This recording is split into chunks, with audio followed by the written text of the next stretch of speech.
안녕하세요. 저는 어린이집에서 일하고 있는 50대 여자입니다. 어쩌면 저는 그 인간과 처음부터 인연이 아니었을지도 모르겠다는 생각이 드네요. 늦었지만 이혼을 하고 혼자 살면서 생각도 많이 정리가 됐어요. 이제는 정말 마무리를 한다는 생각으로 이곳에 사연을 써볼까 합니다. 사업을 하는 남편을 뒷바라지하면서 제 인생은 늘 이순위로 밀려났어요.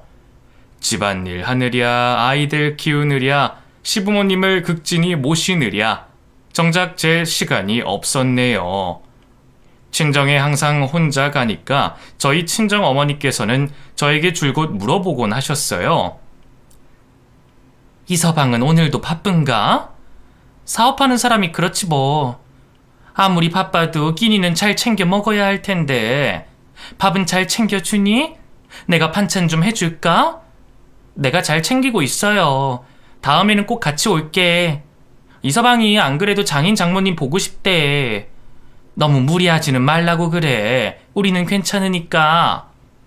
저는 시댁에 일주일에 한 번씩 가서 밥하고 반찬하고 집안 살림까지 해주고 오곤 했거든요. 그런데 남편은 얼굴 한번 비추는 게 어렵다고 이리저리 핑계를 대며 피하기만 하는 거예요. 그래서 제가 서운한 마음에 넌지시 던져봤어요.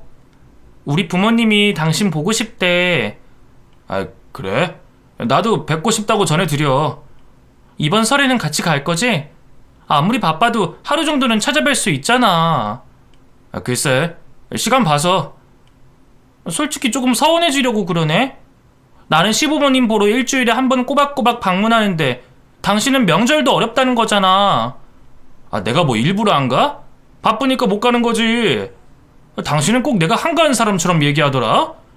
내가 노는 것도 아니라 일하느라 못 가는 건데 그게 그렇게 꼴 보기 싫어? 우리 애들 졸업식이 언젠지는 알기나 해? 애가 몇 학년 몇 반인지 가장 친한 친구 이름은 알긴 알아? 공부는 어느 정도 하는지 아냐고. 그건 엄마 영역이지 내 영역이 아니잖아. 요즘 누가 그렇게 영역을 나눠? 당신은 아빠 아니야? 적어도 졸업식 날은 같이 가줘야 하는 거잖아. 하다못해 회사 다니던 사람들도 연차 내고 아이들 졸업식 보러 가는데 당신은 사업하면서 그 정도 시간도 아이들을 위해 내줄 수 없는 거야? 이래서 내가 돈 못 벌어본 사람이랑 얘기가 안 통하는 거야. 솔직히 당신 나한테 시집 오면서 돈 한 번도 벌어본 적 없잖아. 그치? 한 번이라도 남 밑에서 일해봤다면 나한테 이렇게 얘기 못하지. 각자의 의무가 있는 거잖아. 나는 돈 벌고 당신은 집안일하고. 그게 불만이야? 내가 돈 못 버는 게 그렇게 불만이라면 아르바이트해서라도 생활비 벌게. 그러니까 당신도 우리 아이들, 친정 부모님 신경 좀 써줘. 가족으로서 그 정도는 해줄 수 있잖아. 내가 무리한 걸 요구하는 거야? 응, 맞아. 무리한 걸 요구하는 중이야.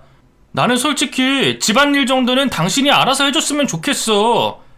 나는 누군가 그런 잡다한 일을 대신 해줬으면 해서 결혼한 거야.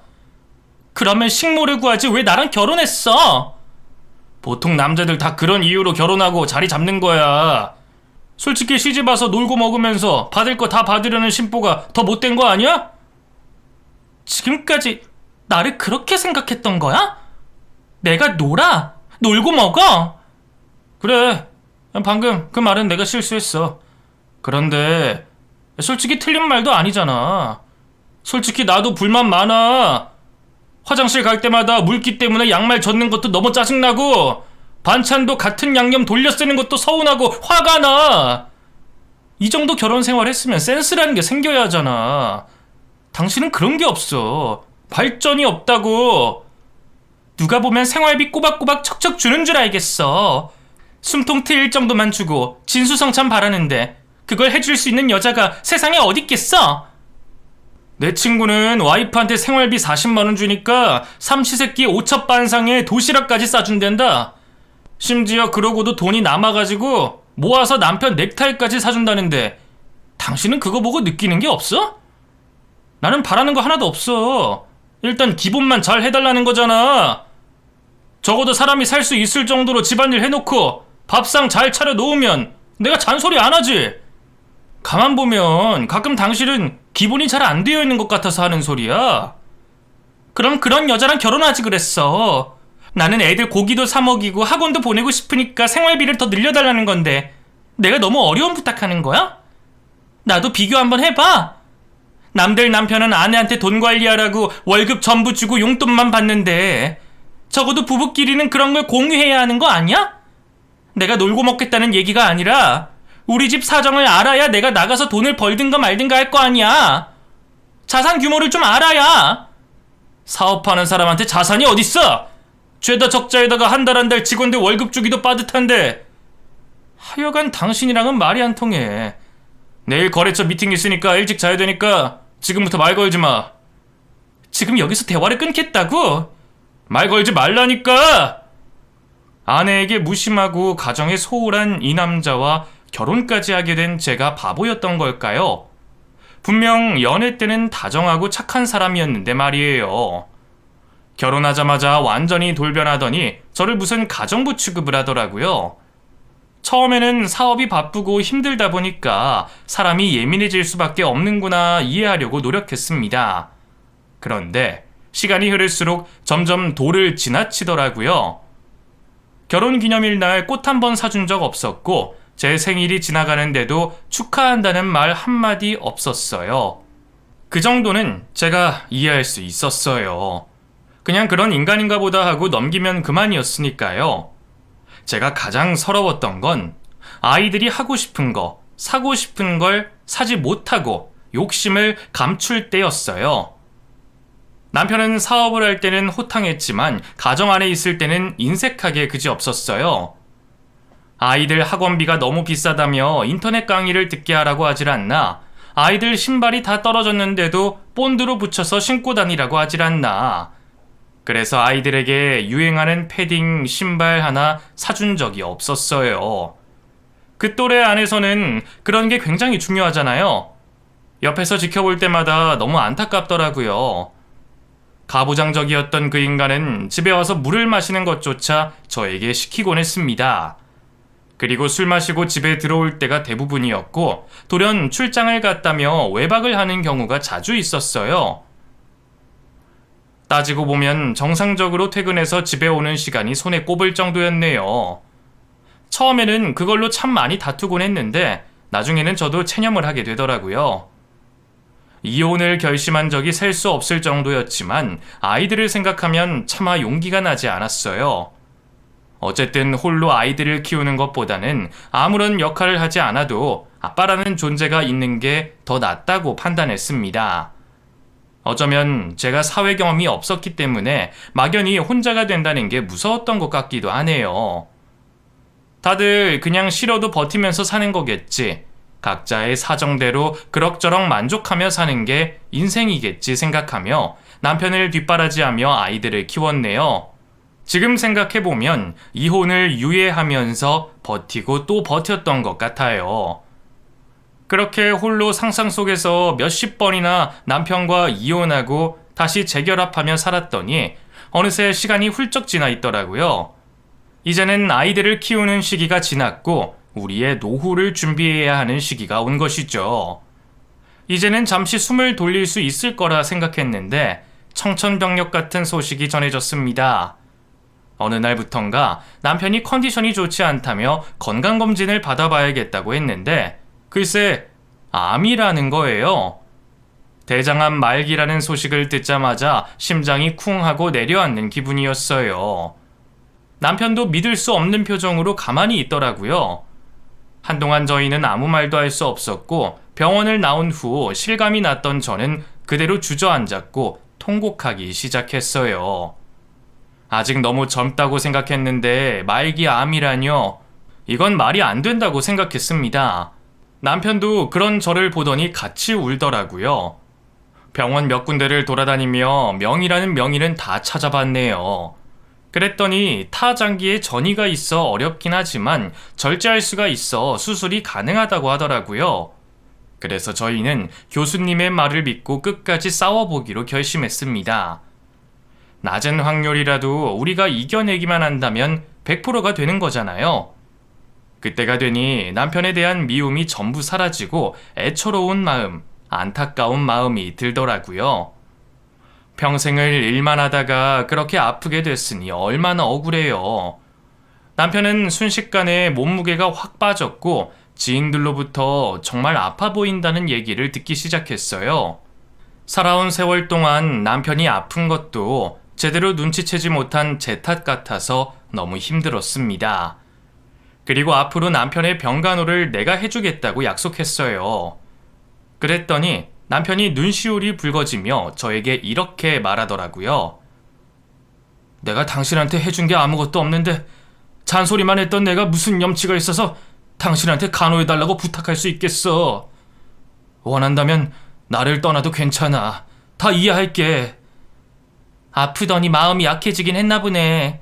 쓸데없는 생각하지 말고 좋은 생각만 하고 좋은 것만 보자. 할 수 있는 거 다 해보기로 했잖아. 얼른 몸 나아서 우리 둘이 여행도 가고 맛있는 것도 많이 먹으러 다녀야지. 이제 겨우 즐길 수 있게 됐는데 억울하지도 않아? 억울하지. 당신이랑 하고 싶은 게 너무 많았는데 이제는 하던 사업도 다 정리해야 할까봐. 당연하지. 안 그래도 정리하려고 했던 건데 일찍 접으면 되지. 몸도 안 좋은데 어떻게 그걸 이어가려고.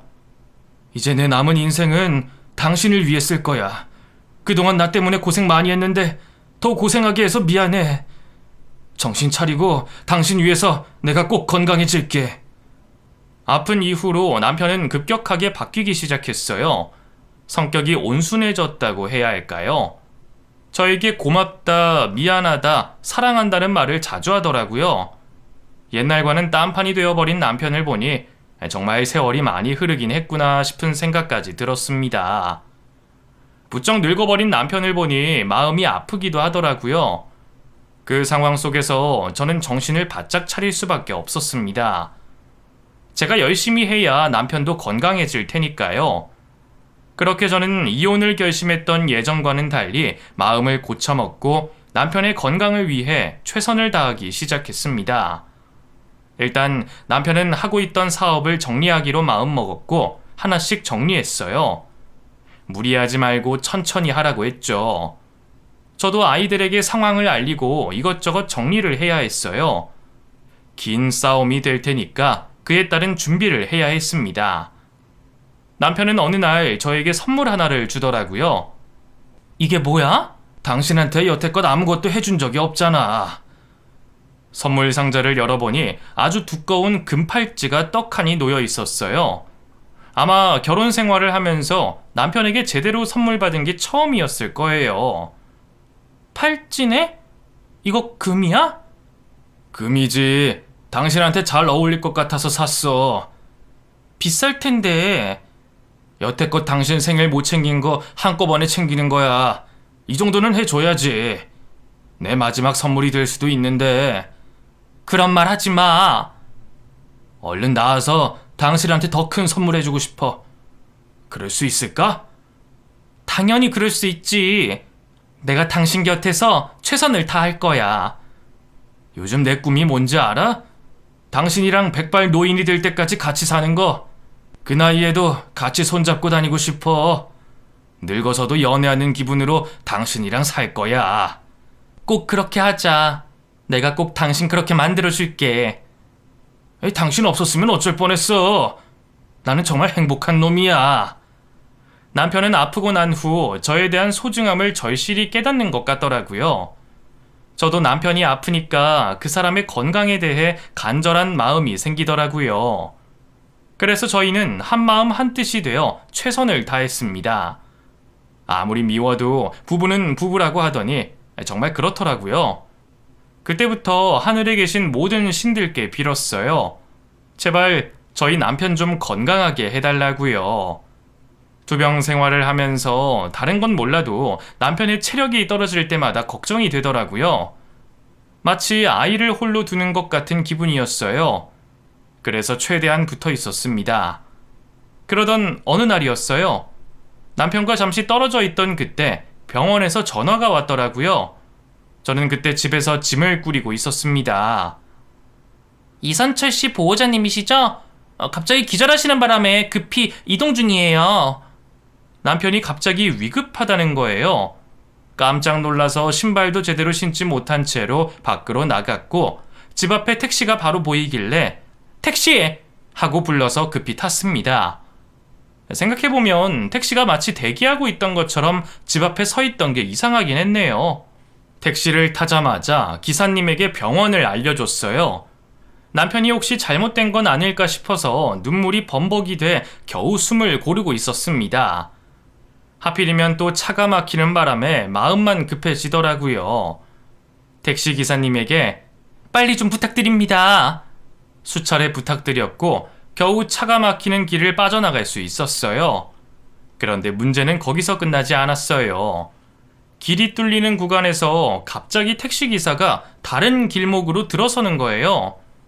처음에는 오랫동안 이 일을 해오셨으니까 본인만의 지름길을 알고 있나 보다 하고 믿었어요. 그런데 가면 갈수록 너무 낯선 길이 나오는 거예요. 기사님, 지금 병원 가는 길 맞아요? 땡땡병원이요. 그랬더니 택시기사가 아무런 대꾸를 하지 않더라고요. 순간 너무 무서워지기 시작했습니다. 요즘 세상이 너무 흉흉하잖아요. 택시기사가 이상한 길로 빠지는 걸 보고 저는 확신할 수 있었습니다. 분명 이 길은 병원 가는 길이 아니라는 것을요. 이 사람이 범죄자인 게 확실하구나. 나는 어디로 납치가 되고 있구나 싶어 온몸이 떨리기 시작했어요. 그리고 울먹이며 택시기사에게 사정하기 시작했습니다. 제발 어디로 가시는지만 알려주세요. 지금 제가 너무 급한 상황이라 그래요. 남편이 위급하다고요. 말기암인데 지금 당장 눈을 감을 수도 있는 상황이에요. 저희 남편 좀 볼 수 있게 병원으로 가주세요. 네? 택시기사님은 저를 거울로 힐끔 보더니 이렇게 대답하더라고요. 사장님이 기다리고 계십니다. 네? 무슨 사장님이요? 가보면 아실 겁니다. 말을 해줘야 알지. 사람을 이렇게 납치하는 법이 어딨어요. 나를 찾는 사장님이 있을 리 없잖아요. 사람 잘못 보셨어요. 황선아 씨 맞으시죠? 제 이름이 맞긴 한데. 그럼 사장님이 찾으시는 분 맞습니다. 그 사장님이 누군데요? 누군데 이런 위급한 상황에서 택시기사까지 고용하면서 저를 찾냐고요? 한때 제가 운전기사 하면서 모셨던 분입니다. 지금 황선아 씨를 꼭 좀 뵙고 싶다고 해서요. 저도 자세한 이유는 잘 모르겠습니다. 그럼 일단 병원으로 가주세요. 거기부터 들렸다가 갈게요. 곧 도착합니다. 그렇게 저는 생전 처음 가는 동네에 도착했고 어느 전원주택이 줄지어 있는 골목에서 내리게 됐습니다. 내리자마자 골목에서 한 남자가 여자의 머리채를 잡고 소리를 지르고 있었어요. 여자는 손이 발이 되도록 싹싹 빌고 있었고요. 여보 미안해요. 한 번만 용서해줘요. 용서? 너 지금 용서라고 했어? 네가 그놈이랑 뒹굴 동안 나를 조금이라도 생각했다면 이러지 않았겠지? 오늘 너 죽고 나 죽는 날이야. 일단 진정하고 대화 좀 해요. 네가 한 짓을 생각해봐. 이러고도 무사할 줄 알았어? 내가 너 오늘 가만 안 둘 거야. 골목에서 충격 광경을 마주한 저는 어찌해야 될지 몰라 얼어붙어 있었어요.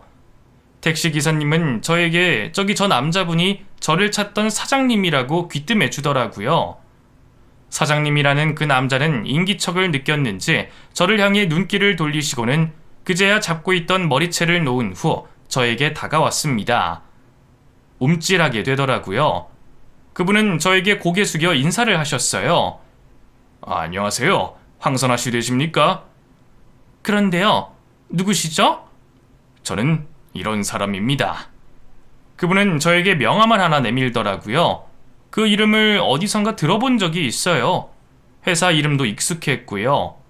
생각해보니 남편이 한창 사업을 했을 때 거래처라고 들은 것 같았어요. 남편의 거래처 사장이 나한테 무슨 볼 일이 있을까 궁금해지더라고요. 거래처 사장님께서 저를 왜 부르셨죠? 황선아 씨께서 꼭 알아야 할 일이 있어서 이렇게 찾아뵙자고 했습니다. 그런데 제가 지금 시간이 없어서요. 남편이 위급한 상황이라. 알고 있습니다. 그래서 불렀고요. 네? 그놈 타박상 정도로 끝났을 겁니다. 죽지 않을 만큼만 때렸으니 안심하셔도 됩니다. 제 남편을 때렸다고요? 아픈 사람을요? 그럴 만한 이유가 있어요. 일단 집으로 들어오시죠. 보여드릴 게 많습니다.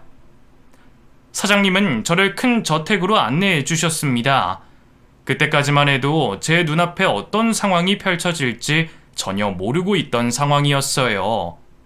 머리채를 잡힌 채 싹싹 빌던 여자는 어느샌가 다른 곳으로 가고 없더라고요. 그 집에 들어간 후 사장님은 저에게 차를 한 잔 대접해 주셨어요. 그리고 이런 말을 꺼내셨죠. 너무 놀라실 수도 있습니다. 저도 적잖이 놀랐거든요.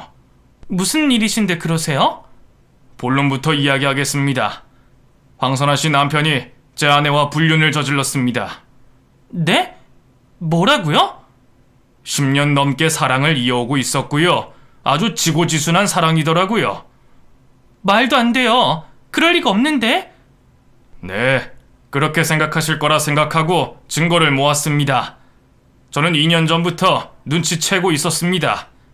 다시는 안 그러겠다고 한번 봐달라고 해서 용서해 줬는데 또다시 그놈을 만났더군요. 그래서 작정하고 제대로 조사했습니다.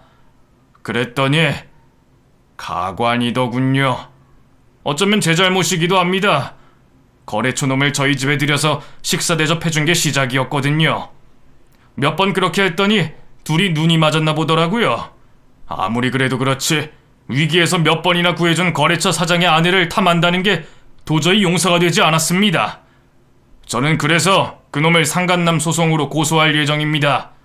그 전에 미리 알려드려야 할 것 같아서 모시고 온 겁니다. 분명 만나주지 않으실 것 같아서 기사를 고용했습니다. 무례했다면 죄송합니다.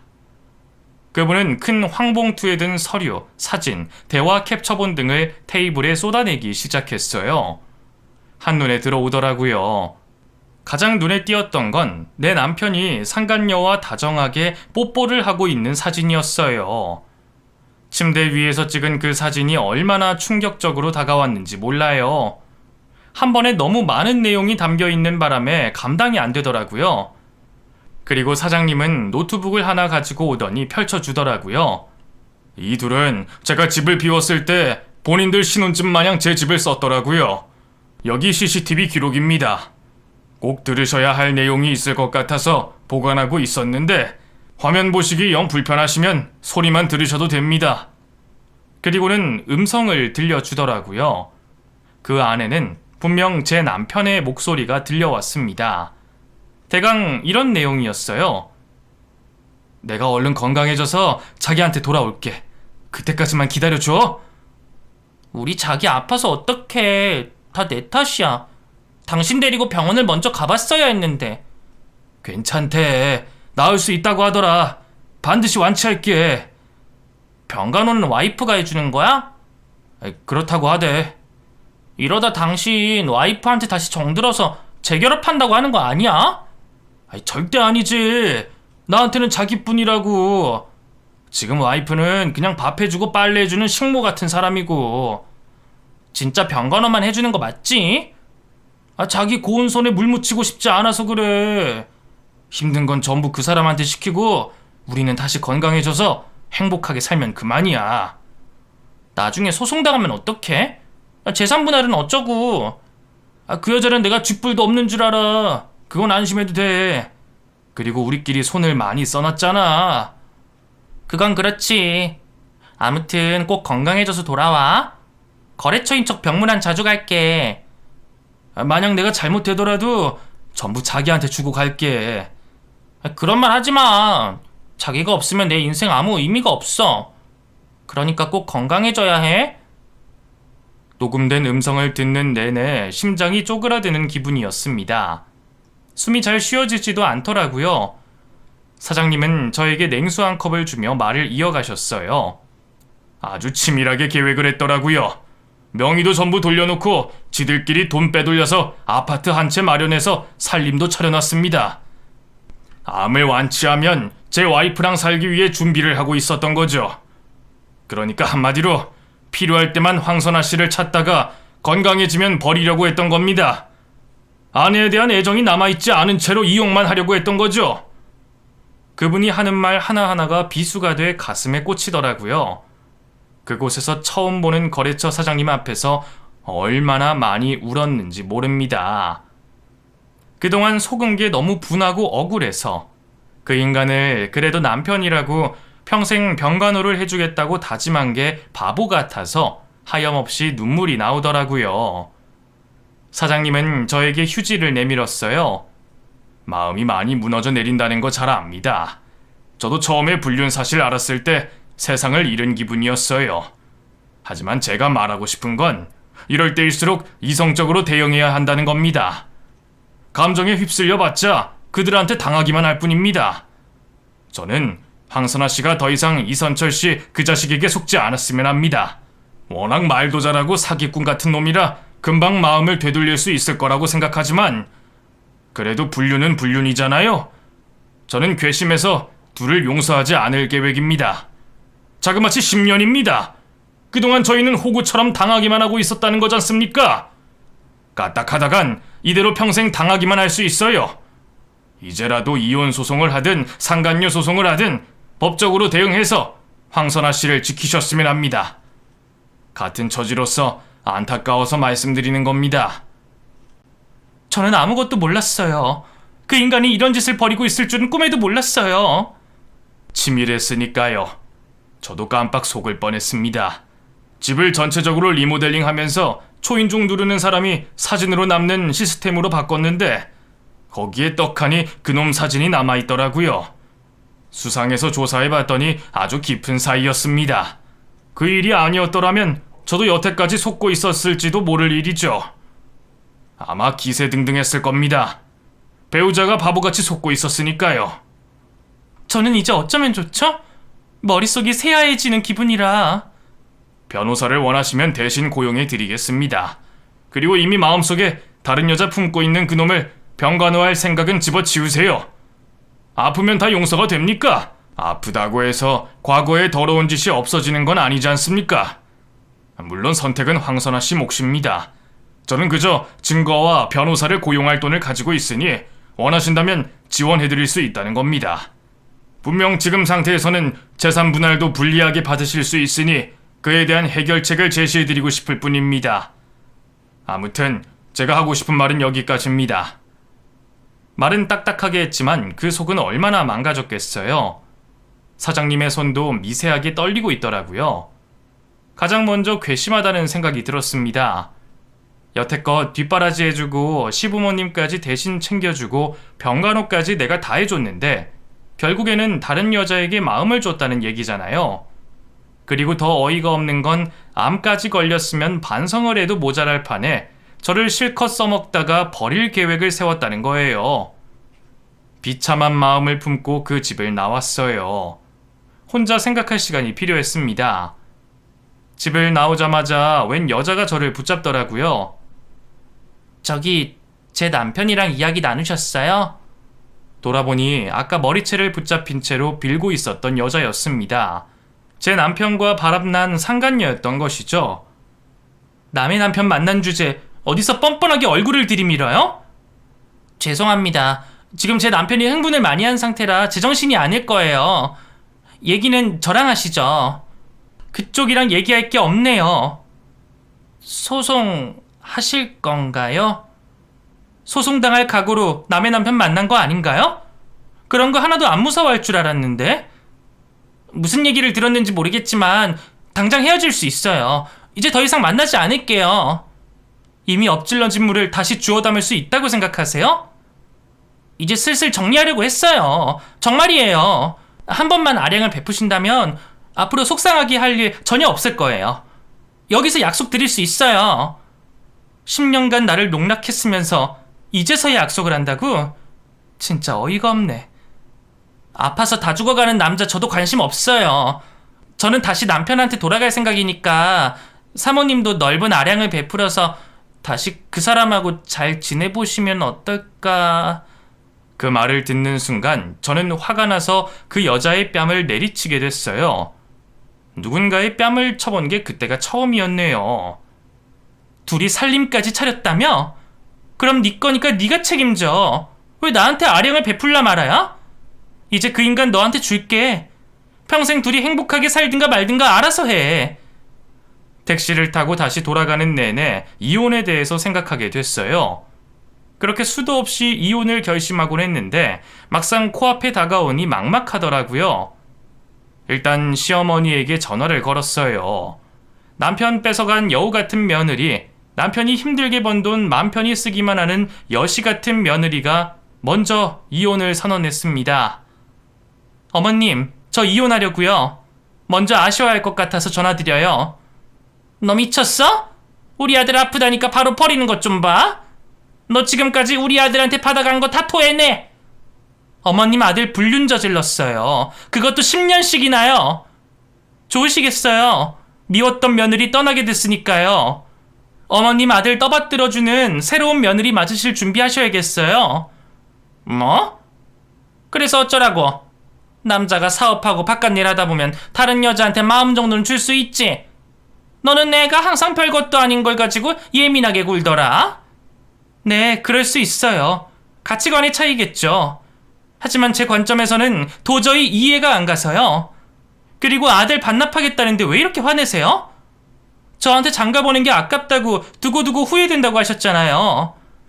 잘난 며느리 새로 들이실 텐데 뭐가 그렇게 짜증이 나실까요? 여태껏 며느리로 받아들여줬더니 이제 와서 팠나? 아주 성질머리 고약해가지고 너 같은 걸 며느리로 받아준 내 잘못이다. 너는 우리 아들이 불쌍하지도 않디? 평생 가정 위에 몸바쳐 일만 했는데 너는 고작 그 일 때문에 남편을 버려? 저한테는 고작이 아니라서요. 그리고 그 사람 저희 가정 위에 한 게 없어요. 번 돈이 전부 다른 여자한테 가 있을 거예요. 그럼 안녕히 계세요. 전화를 끊은 뒤 병원으로 향했습니다. 남편은 병실에 누워서 저를 기다리고 있더라고요. 저를 보더니 갑자기 앓는 소리를 내기 시작했어요. 아, 여보, 왜 이렇게 늦게 왔어? 기다렸잖아. 쓰러졌다고 들었어. 일이 좀 있었어. 별거 아니래. 이제 막 검사하고 끝내던 참이었어. 진짜 인생 종치는 줄 알고 얼마나 무서웠는지 몰라. 그때 당신 생각나더라고. 나 진짜 당신밖에 없는 거 알지? 당신이 무슨 얘기를 들었는지 몰라도 나는 억울해. 미리 얘기를 들었나 보구나. 어머님한테 들었나? 아님 내연녀한테? 그게 무슨 소리야? 나 당신이랑 끝내려고. 여기서 그만하자. 갑자기 그런 게 어딨어. 갑자기가 아닐 텐데? 10년간 불륜 저지른 주제에 이게 갑작스럽게 느껴져? 예상은 하고 있었어야지. 어떻게 말기암인 남편을 한순간에 버릴 수가 있어? 그러는 당신은 10년 동안 서서히 나를 버렸잖아. 어떻게 그래? 내가 뻔히 당신만 바라보고 있었던 거 알면서, 우리 애들이 아빠로서 존경하고 있었던 걸 알면서 어떻게 그러냐고? 우리 애 졸업식 날 출장 간다고 하더니 그 여자랑 뒹굴었니? 명절날 그렇게 처가에서 얼굴 한번 보고 싶다고 했는데 일핑계로 연락도 안 받더니 그 여자랑 여행이라도 갔나 보지? 애 아빠가 그러면 안 되지. 우리는 여태껏 당신이 힘든 줄로만 알고 우리끼리 손가락 빨아가며 얼마나 힘들게 살았는지 알기나 해? 그런데 당신은 그 여자랑 제2의 인생을 계획하고 있었더라? 그거 다 말뿐이야. 정말 그 여자랑 나 아무 사이도 아니야. 그 사장한테 무슨 얘기를 들었는진 모르겠지만 다 가짜야. 조작된 거라고. 조작된 건지 아닌지 어디 한번 법원에서 판단해 볼까? 여보, 진짜 나랑 이혼이라도 하겠다는 거야? 우리 여태껏 잘 살았잖아. 내가 정신 차리고 당신한테 정말 잘하겠다고 손가락 걸고 약속까지 했잖아.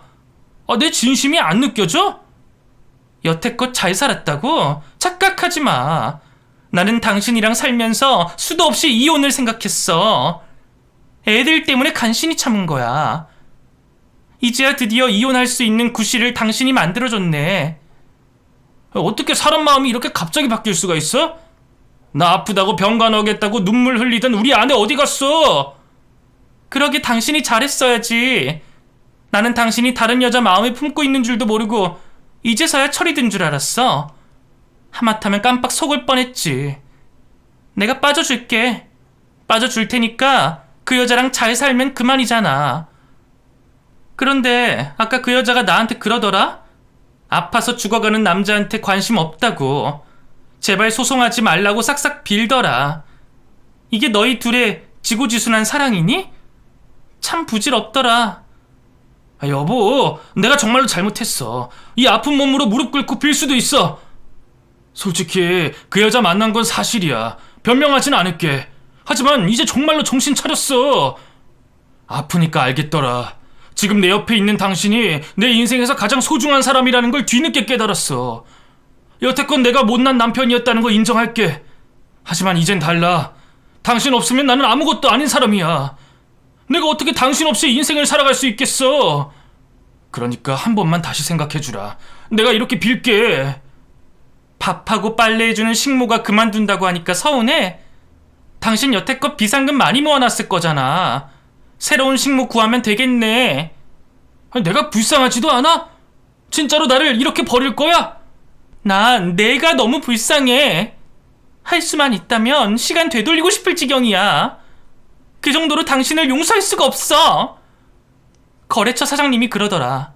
둘이 불륜 저지를 때 혼자 증거 모으면서 마음이 몇 번이나 무너졌다고. 나도 오늘 비슷한 심정을 느꼈어. 당신은 두 가정을 완전히 박살내버린 거야. 뭐가 당당해서 나를 붙잡아? 당신이 지금 아프다는 게 방패막이라도 된다는 얘기야? 나한테 안 통해. 당신이야말로 나한테 미안하지도 않아? 나 몰래 다른 여자 만나면서 생활비도 제대로 못 줬으면서 이제 와서 병간호를 해달라고? 양심 있다면 나한테 그러면 안 되지.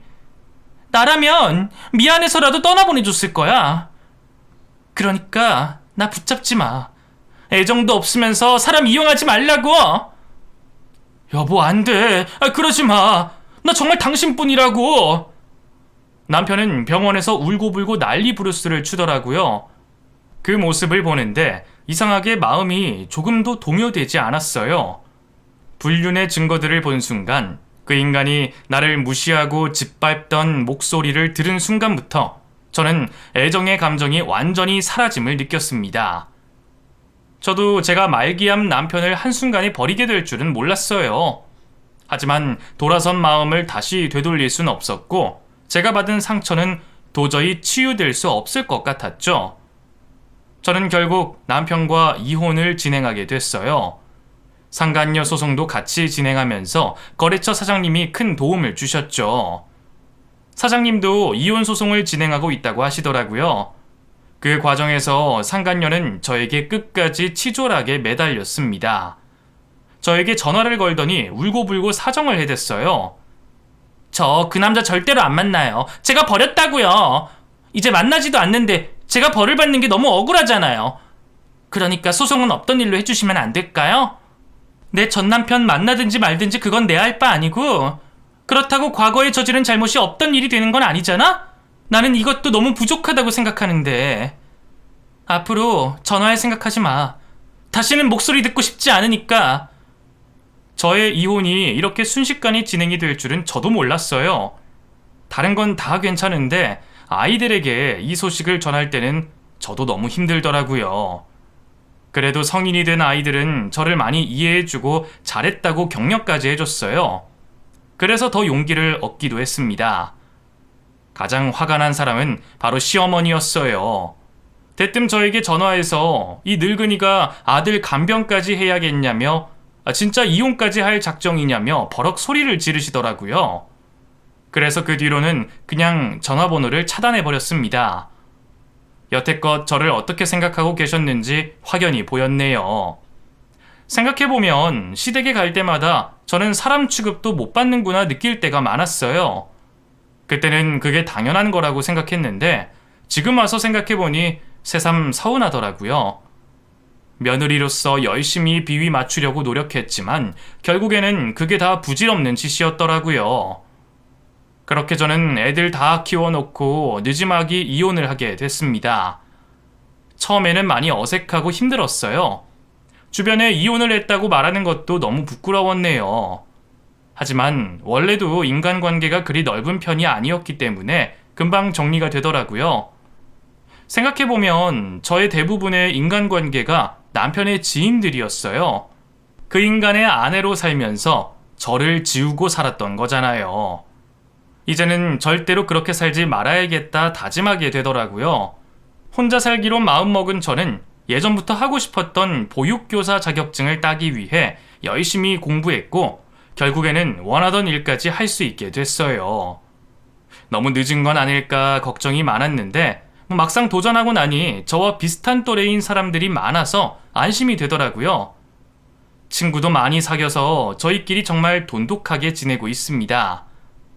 전 남편에 대한 소식은 가끔 애들을 통해 듣곤 합니다. 비록 갈라서긴 했으나 아이들에게는 아빠니까요. 아이들도 아빠를 그리 썩 달가워하는 것 같진 않지만 그래도 수술할 때, 명절 때는 가끔씩 보러 가는 것 같더라고요. 수술은 잘 마쳤고 예후도 괜찮다는 소식까지 듣게 됐네요.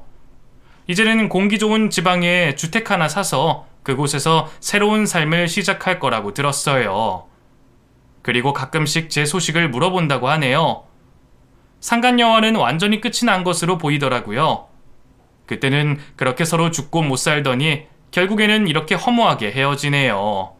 아직도 저는 이해가 잘 가지 않아요. 그렇게 좋으면 이혼을 하고 만나지 왜 배우자에게 상처를 주면서까지 불륜을 저지르는지 모르겠어요. 어쨌든 이제 혼자의 삶이 더 편해졌네요. 끝이 없을 것 같던 고통도 이제는 조금씩 무뎌지는 것 같아요. 시간이 많은 걸 해결해 주더라고요. 앞으로 시간이 흐르면 저는 또 다른 사람이 되어 있을 것 같아요. 이제는 저도 인생을 제대로 즐겨보려고 합니다. 저 스스로 돈도 벌고 책임도 지면서요. 아직 저는 제가 젊은 나이라고 생각해요. 나이 때문에 늦었다고 생각할 때 그때가 가장 이른 시기라는 걸 잊지 않으셨으면 합니다. 하루라도 빨리 하고 싶은 걸 하고 인생 즐기고 살아요. 이 말을 여러분들께 해드리고 싶어서 긴 사연을 적어보게 됐네요. 부디 여러분들은 저와 같은 상처를 받지 않길 바라면서 사연을 마무리 짓도록 하겠습니다. 모두 행복하시길 바랍니다.